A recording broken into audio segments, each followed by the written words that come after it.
Assalamualaikum warahmatullahi wabarakatuh.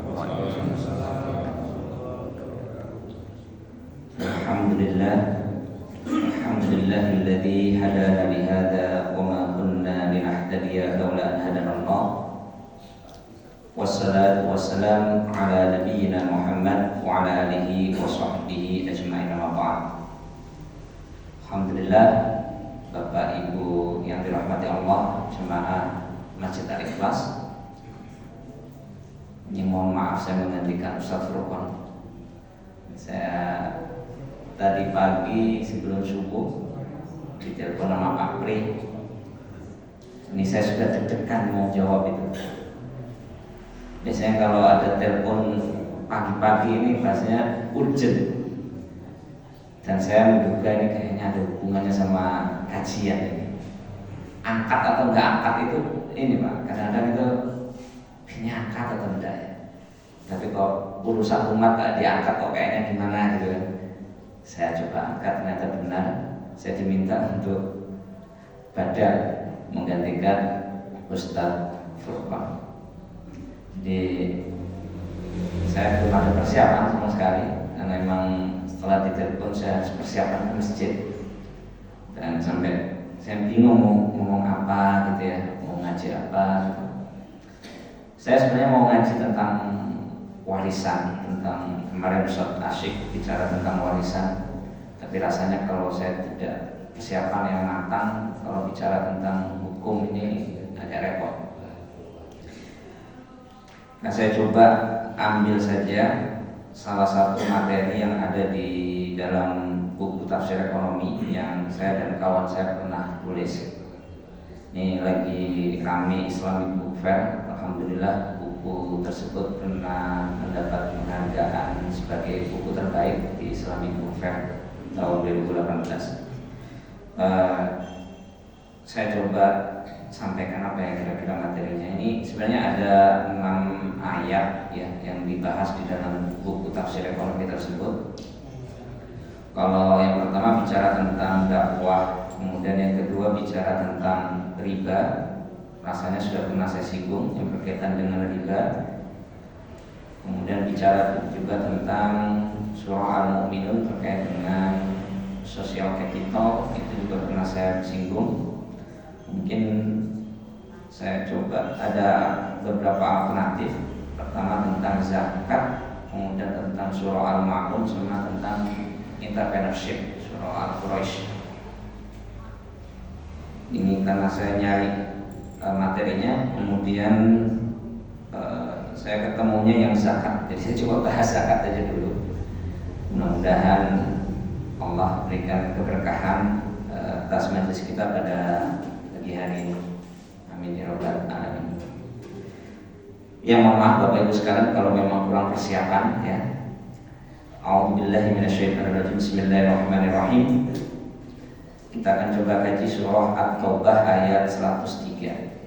Karena Ustaz Furqan ini bicara tentang tafsir.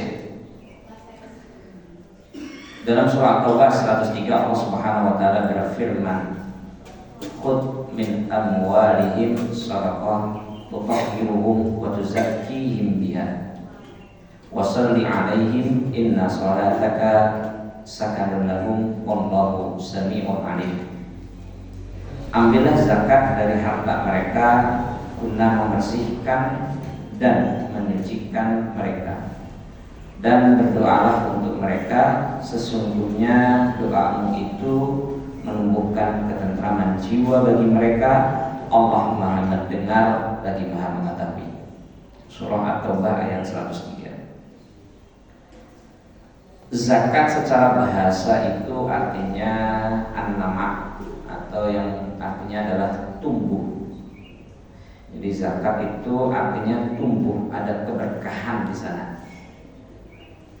Berbeda dengan pajak.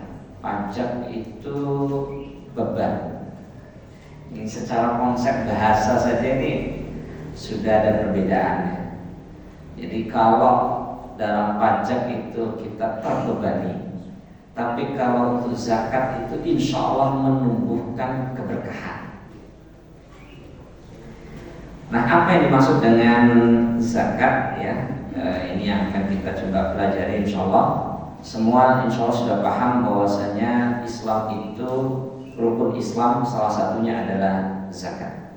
Buniyal Islam ala khamsin, dan salah satunya adalah az-zakat, yaitu menunaikan zakat. Fungsi zakat secara kolektif bagi orang-orang yang berada di lingkungan yang menjalankan sistem zakat dapat kita lihat dari dua aspek. Nah, sekarang kita coba lihat terkait dengan sistem perzakatan pada saat ini. Kalau kita coba cek ya dalam ayat di atas yang berkaitan dengan khudh min amwalihim. Khudh itu fi'il amr. Khudh itu kata perintah.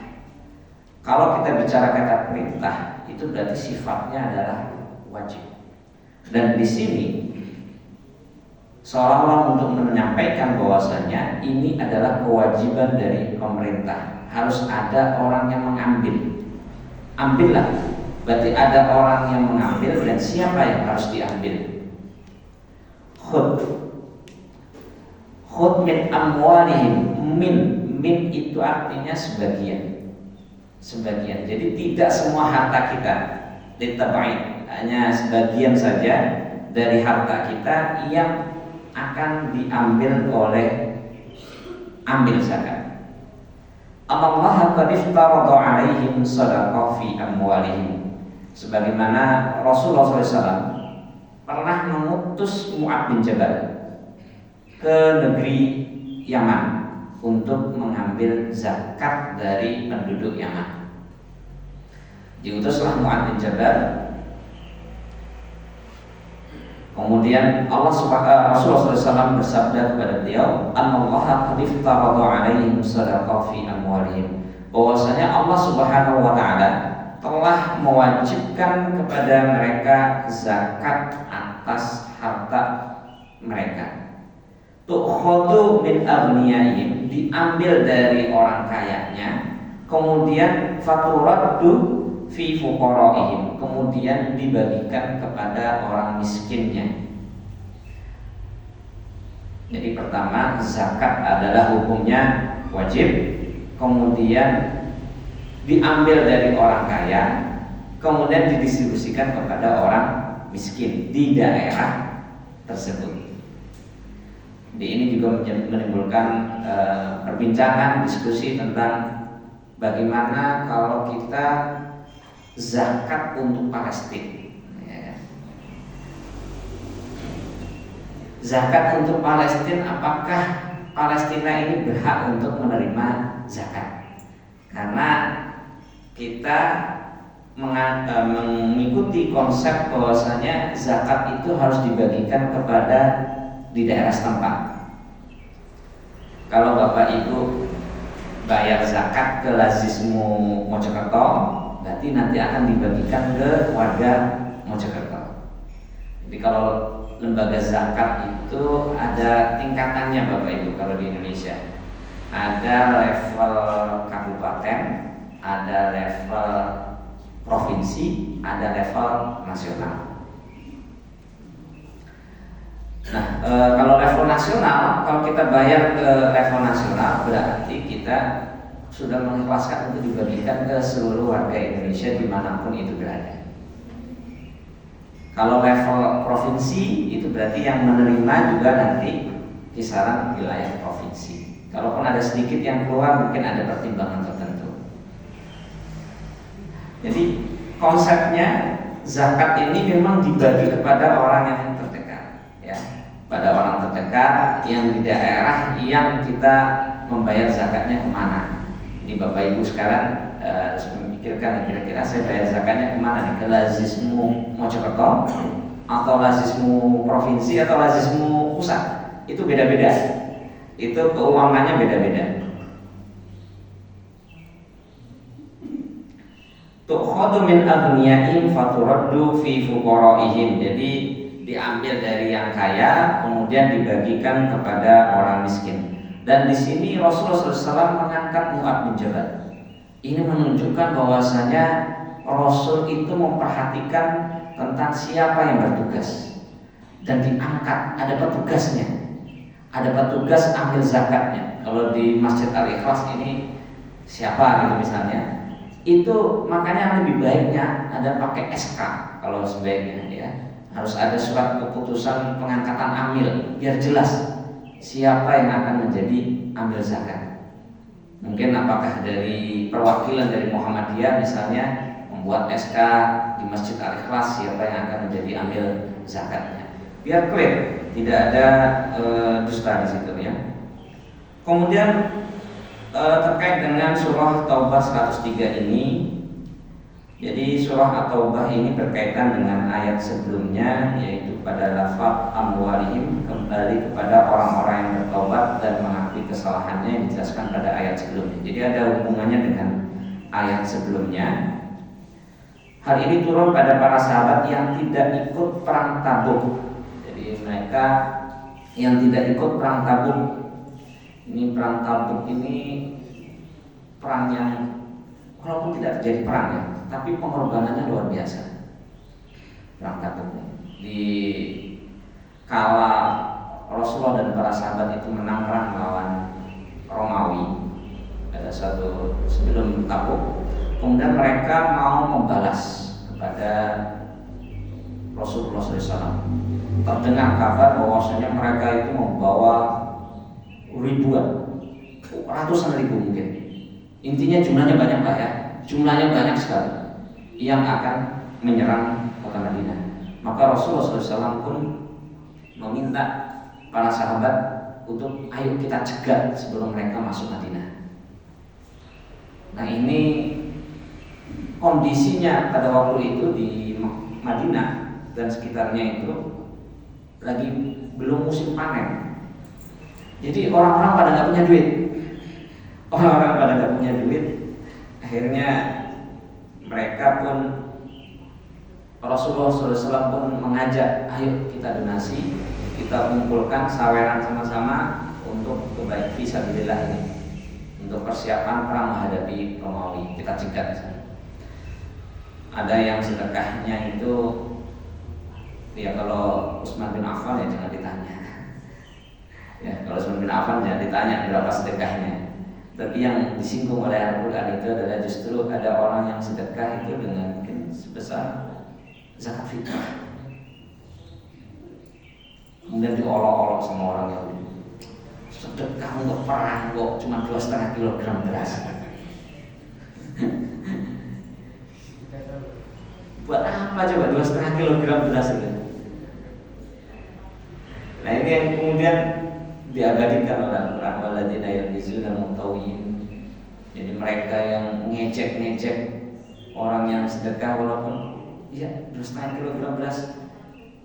Orang-orang munafik ini kan suka ngejek ya. Suka membuat kita down gitu ya, membuat kita itu wah jadi nggak semangat gitu. Orang-orang munafik ini seperti itu, suka gembosi istilahnya itu ya. Orang-orang munafik ini suka gembosi. Jadi kalau ada perjuangan umat Islam tapi kok ada yang gembosi, nah ini salah satu tanda ciri-ciri munafik ini. Ya kita harus cek betul. Ya mudah-mudahan kita tidak terprovokasi dengan supaya mereka supaya kita tidak semangat gitu ya. Nah ini berkaitan dengan perang Tabuk ini adalah Abu Lubabah, Marwan bin Abdul Munzir, Aus bin Salabah dan Wadi'ah. Setelah mereka bertobat dan Allah menerima tobat mereka dengan menurunkan surah Taubah, mereka mendatangi Rasulullah SAW dengan membawa harta benda mereka, kemudian menyerahkan harta tersebut kepada Rasulullah. Karena itulah yang menyebabkan mereka malas sehingga tidak mengikuti perang Tabuk. Jadi begitu turun peringatan dari Allah, akhirnya mereka pun mendatangi Rasul. Rasul ini adalah pertobatan kami. Rasulullah tidak menerima harta benda tersebut sampai Allah menurunkan surah Taubah 103 ini. Jadi Rasulullah SAW tidak mengambil harta tersebut. Mereka yang taubat karena tidak ikut perang Tabuk, karena malas atau lalai dengan harta mereka. Akhirnya setelah turunnya ayat 103 ini, Rasulullah SAW pun mengambil harta tersebut. Adapun kalimat sedekah, khudh min amwalihim sedekah. Sedekah itu pengertiannya luas. Apa yang dimaksud dengan sedekah? Apakah dia zakat ataukah bukan zakat?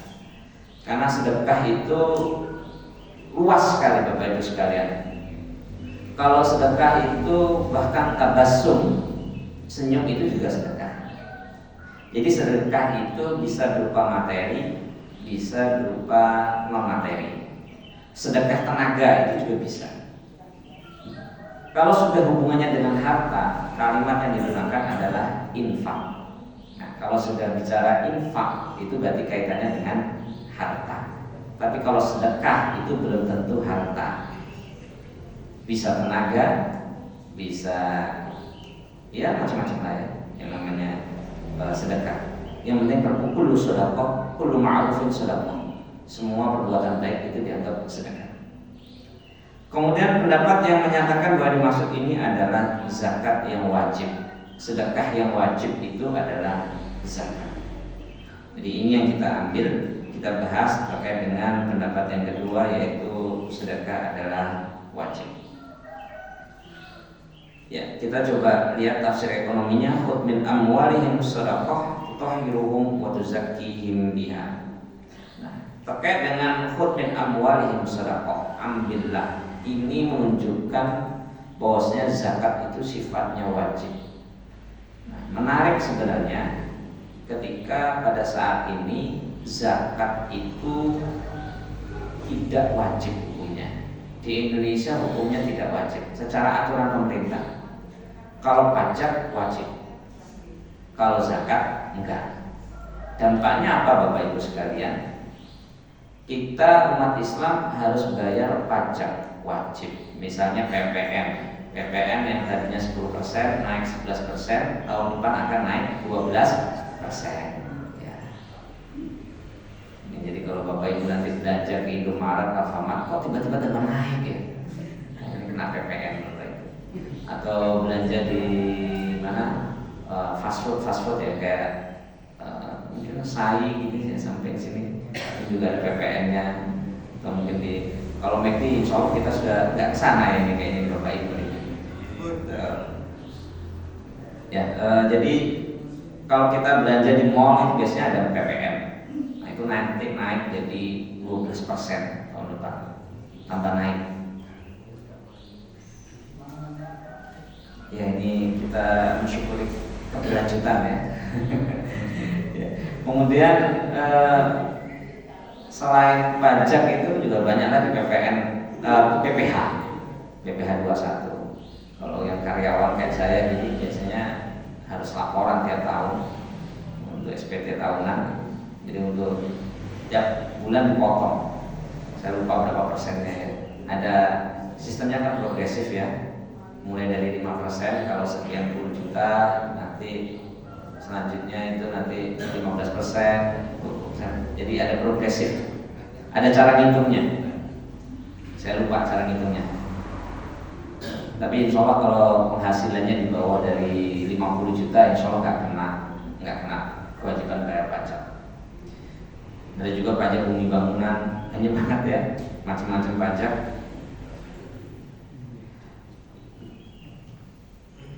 Ya, kalau zakat bagaimana?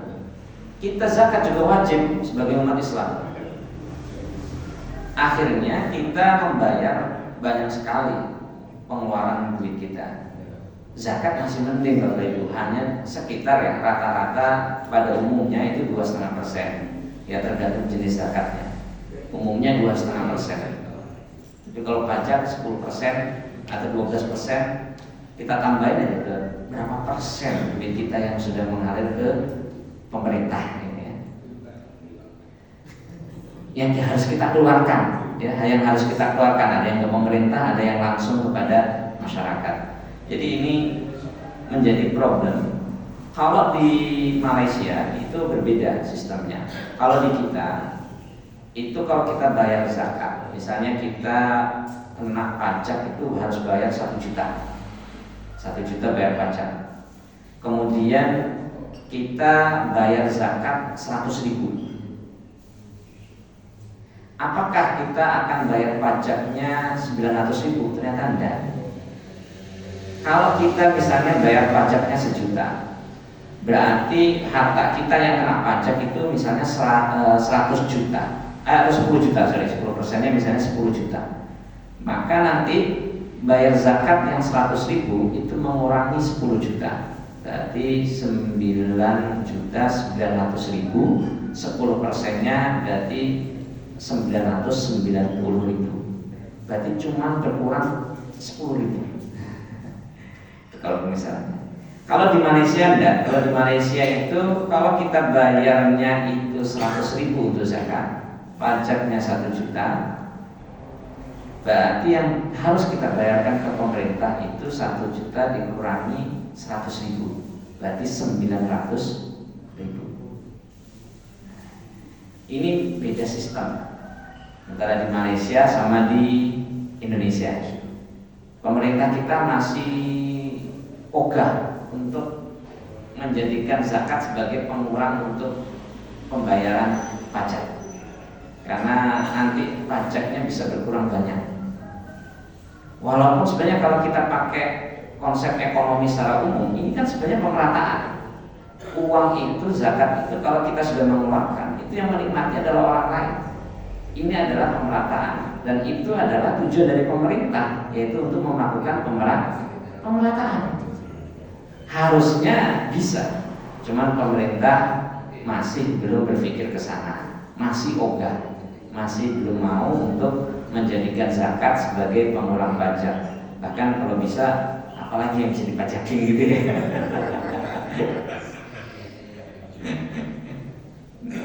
Lagi banyak pengeluaran ini pemerintah kita. IKN bengkak terus ya.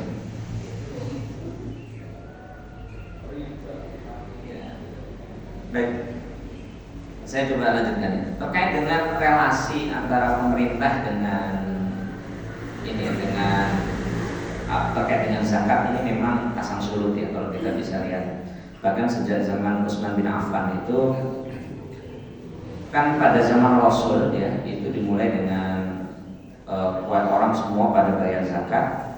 Kemudian pada masa Abu Bakar orang pada enggan untuk membayar zakat. Akhirnya Abu Bakar dengan tegas memerangi siapa yang tidak mau bayar zakat. Kemudian pada masa Utsman bin Affan itu dipisah antara mana zakat yang harta yang zahir, mana harta yang tidak zahir. Harta yang zahir itu yang bisa kelihatan, karena pemerintah itu sulit untuk mengetahui harta yang disimpan oleh Bapak Ibu sekalian. Perhiasan, gimana ngeceknya ambil zakat? Bapak Ibu punya perhiasan dan geledah rumahnya kan enggak? Makanya Utsman bin Affan itu, beliau radhiyallahu anhu itu memisahkan kalau harta yang zahir seperti kayak punya kambing, punya unta atau punya ladang pertanian yang nampak, itu didatangin dihitung oleh petugas zakat. Tapi kalau yang disimpan, yang al-mal al-batin, itu nggak dihitung. Tapi itu tentu masih menjadi kewajiban kita sebagai umat Islam untuk membayar. Nah, relasi hubungan pemerintah ini memang pasang surut. Bahwasanya ada suatu kala misalnya ketika pemerintah dianggap zalim, masyarakatnya nggak mau bayar zakat.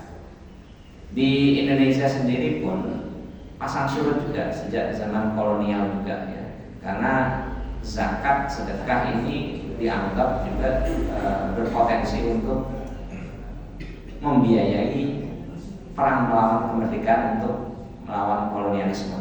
Akhirnya dibuatlah sejumlah aturan, termasuk wakaf juga ada petugas-petugasnya harus buat laporan kepada kelurahan. Jadi itu dibuat relasinya. Kemudian akhirnya di Indonesia sendiri kewajibannya tidak nampak harus wajib membayar zakat, tapi ada pelaporan. Dan sampai saat ini tidak ada kewajiban. Karena kepercayaan kita kepada pemerintah, kepada Basnas misalnya, itu kan sempat naik turun. Dulu orang nggak percaya sama Basnas. Sekarang kemudian alhamdulillah Basnas memperbaiki diri. Kita sudah mulai percaya. Tapi lembaga-lembaga zakat yang swasta ya, dalam lembaga ini lembaga ambil zakat kayak Muhammadiyah, NU, kemudian rumah zakat dan lain sebagainya, dompet duafa itu sudah tinggi, sudah tumbuh dengan baik, tentu tidak bisa dihilangkan begitu saja peran mereka. Jadi memang relasi zakat dan pemerintah, wakaf dan pemerintah ini pasang surut berkaitan dengan trust atau kepercayaan masyarakat kita kepada pemerintah. Nah sekarang mungkin Bapak Ibu juga mempertanyakan, saya percaya nggak ya kalau bayar pajak, bayar zakat? Ini kan isu ya, masalah isu kepercayaan. Ya mudah-mudahan sih kita berharap bahwa suatu saat itu nanti zakat itu diperhitungkan sebagai suatu kebijakan fiskal yang sekiranya bisa mengurangi pembayaran pajak kita, mudah-mudahan. Kemudian saya coba baca yang lain.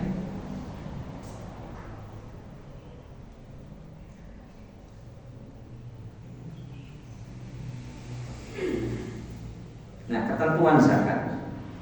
Berapa ketentuan zakat itu? Nah, ketentuan zakat itu kita mengacu kepada petunjuk daripada Rasulullah SAW. Khudh min amwalihim, ambillah dari sebagian harta tersebut. Nah, tentu ini menjadi perbedaan di kalangan ulama, Bapak Ibu sekalian.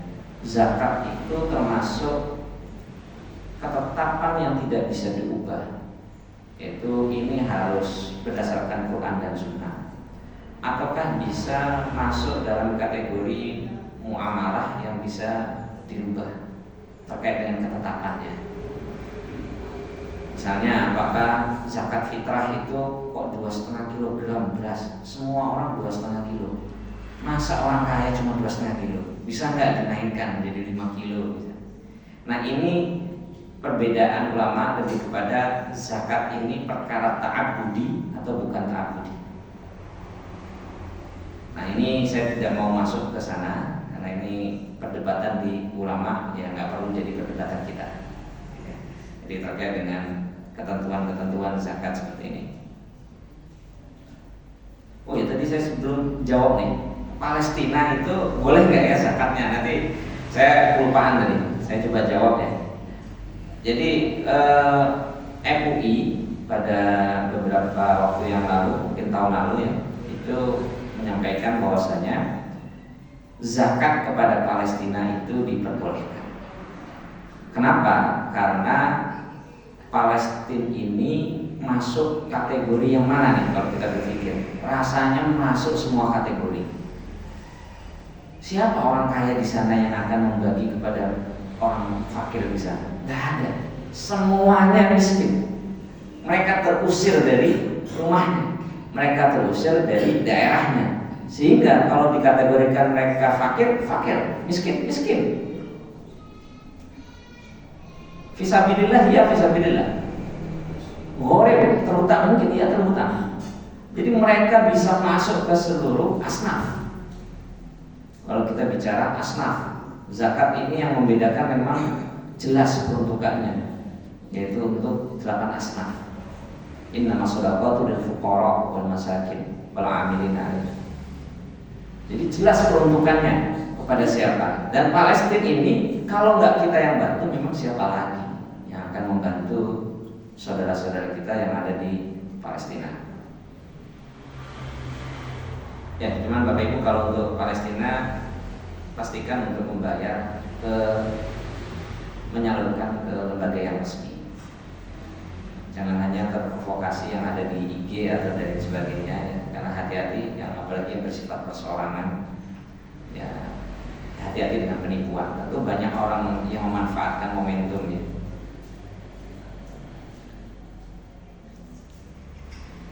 Baik, saya coba lanjutkan lagi.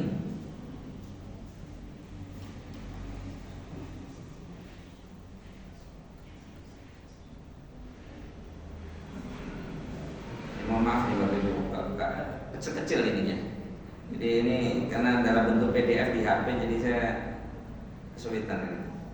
Ya, berkaitan dengan asnaf zakat ini ada fakir miskin. Siapa fakir, siapa miskin itu memang ada perbedaan pendapat, tapi insya Allah kita tahu bahwasanya mereka yang membutuhkan itu berhak untuk menerima zakat. Perbedaan dari ulama adalah terkait dengan apakah harus kita bagi 8-8-nya secara rata atau tidak. Secara rata itu kalau kita pakai mazhab Syafi'i misalnya itu harus dibagi rata, 1/8, 1/8, 1/8, fakir 1/8, miskin 1/8, amil 1/8. Rasanya itu nggak pas. Kita pakai penggunaan ulama yang lain, bahwasanya tidak harus dibagi rata. Bahkan kalau bisa yang diutamakan adalah yang fakir miskin. Jadi memang ada perbedaan pendapat. Makanya ketika ambil zakat, suatu ambil zakat itu berapa dia bisa mendapatkan hak atas zakat tersebut, sebenarnya tidak ada ketentuannya. Tapi untuk ambil zakat akhirnya kita pakai pendapat dia paling tidak maksimal 12,5%, 1/8. Itu hanya aspek kepatutan saja. Sebenarnya tidak ada batasan berapa. Bahkan kalau perlu pemerintah yang membiayai amil, jadi nggak perlu ngambil dari harta zakat. Cuman kan faktanya enggak. Makanya paling tidak amil itu tidak lebih dari 12,5%. Nah itu kita yang mencoba terus kontrol. Saya juga aktif sebenarnya di lembaga zakat mengontrol bagaimana supaya tidak sampai lebih dari 12,5%. Jelas bertanggung jawabannya. Nah, berkaitan dengan pembagian ini, kemarin kan sempat ramai yang masalah ACT ya. Kalau ACT itu bukan lembaga zakat, yaitu lembaga kemanusiaan. Nah, lembaga kemanusiaan aturannya itu maksimal 10%. Nah, dia kena karena dia mengambil operasional sampai 13% atau 12,5% atau 13%. Akhirnya kena poinnya di situ. Dia kalau zakat masih enak tuh 12,5% maksimal. Tapi kalau ACT ini kena aturan pemerintah tidak boleh lebih dari 10%.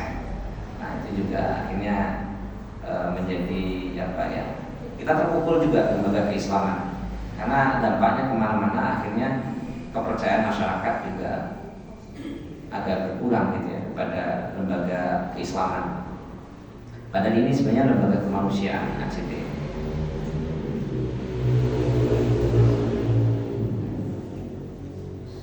Baik, kemudian ya terkait dengan asnaf ini rasanya saya tidak perlu perjelas lebih detail ya. Jadi rasanya Bapak Ibu sekalian sudah cukup paham. Ya mungkin terkait dengan algorim ya, algorimin. Siapa yang dimaksud dengan orang yang berhutang? Nah ini juga kita harus hati-hati karena sekarang banyak orang yang terlibat pinjol. Ini apakah termasuk daripada algorimin atau tidak? Tentu kita harus melihat kepada urgensi pinjamannya seperti apa. Saya punya KPR, apakah saya termasuk orang yang mustahik zakat? Bapak Ibu punya KPR yang masih belum lunas, kelihatan mukanya ya KPR-nya. Tapi insya Allah Bapak Ibu sekarang sudah pada lunas KPR-nya. Atau yang belum, mudah-mudahan dimudahkan dalam pembayarannya. Nah, ini yang aminnya kencang itu berarti belum selesai KPR-nya.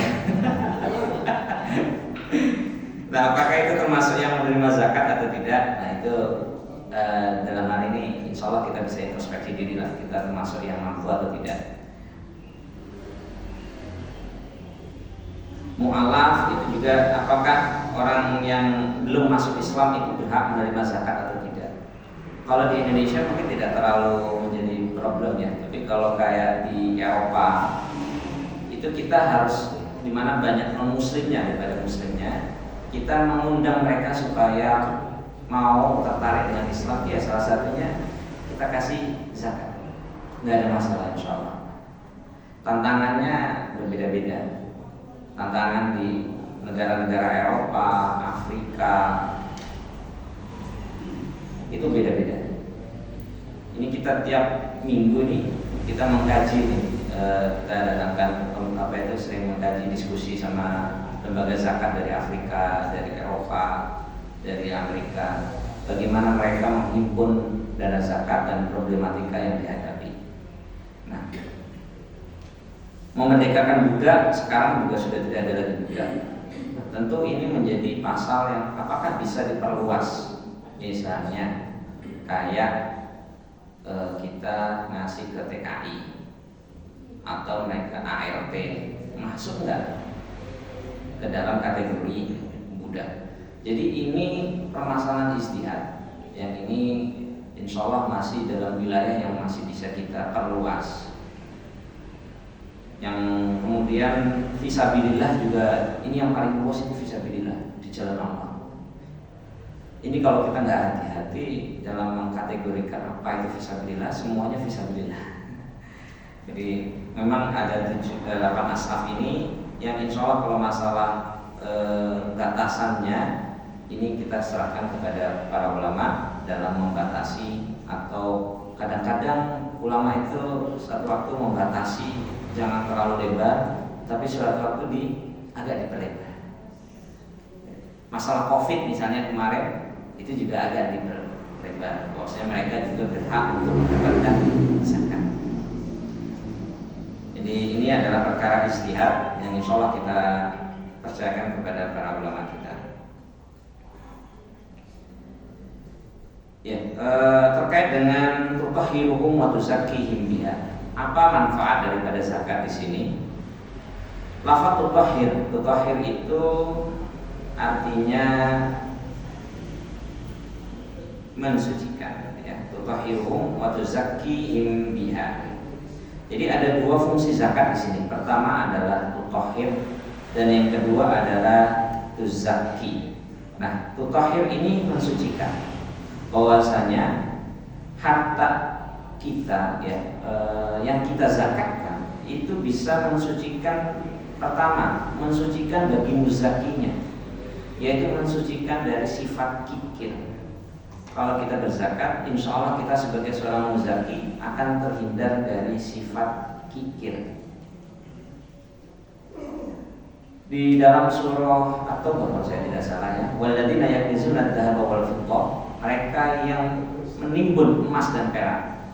Menimbun emas dan perak ini, yang mereka yang menimbun itu nanti akan dihimpit oleh Allah Subhanahu wa taala nanti di hari kiamat. Disetrika bahkan dengan harta yang mereka timbun.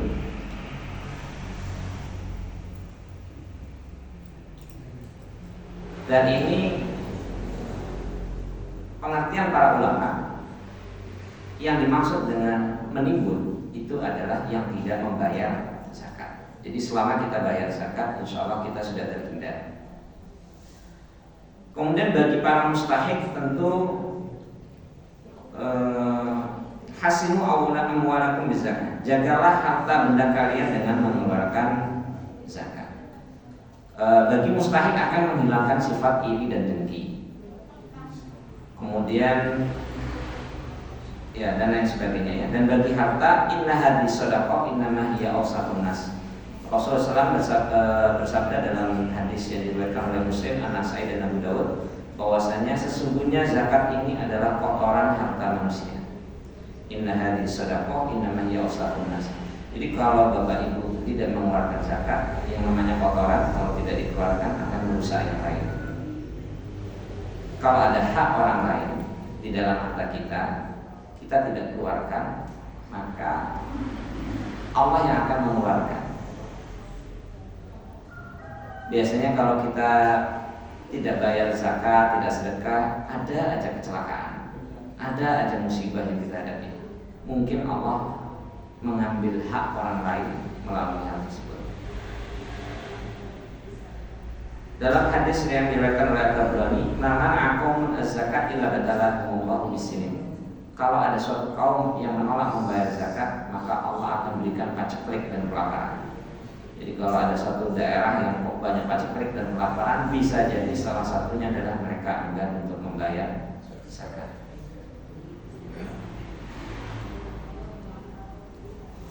Ini sampai jam berapa Bapak Ibu?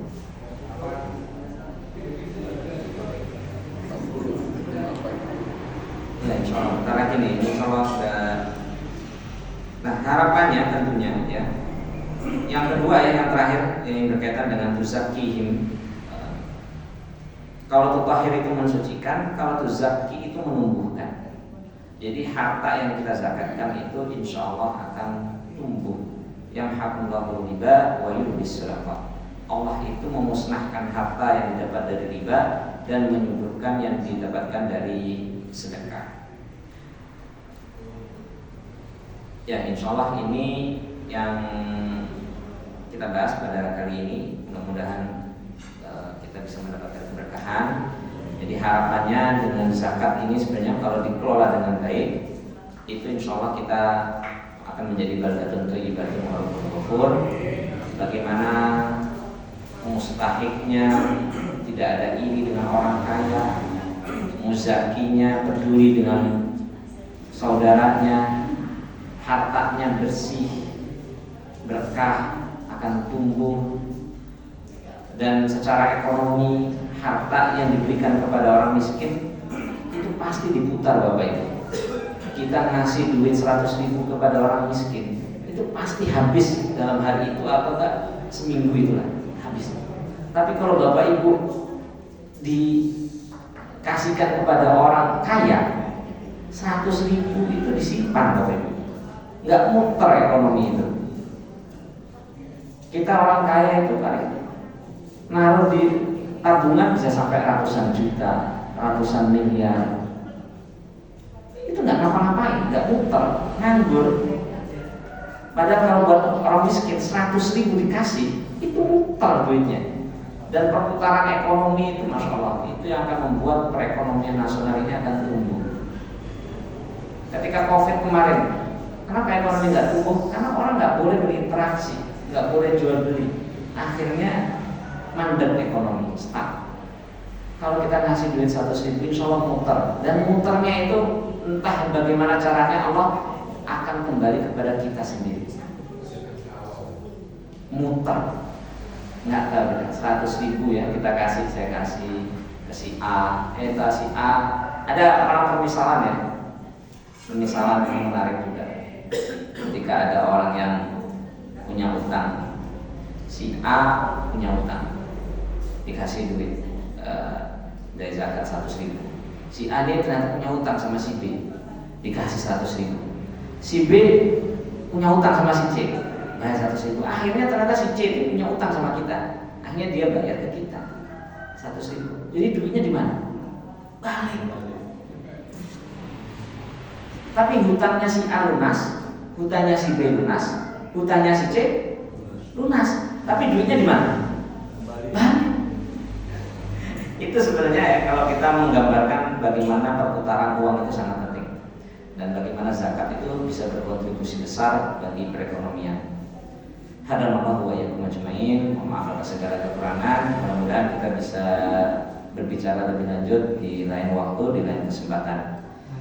Mohon maaf atas segala kekurangan karena ini sangat mendadak ya. Ini baru persiapan ya pas di sini ya. Kita tutup dengan bacaan kafaratul majelis.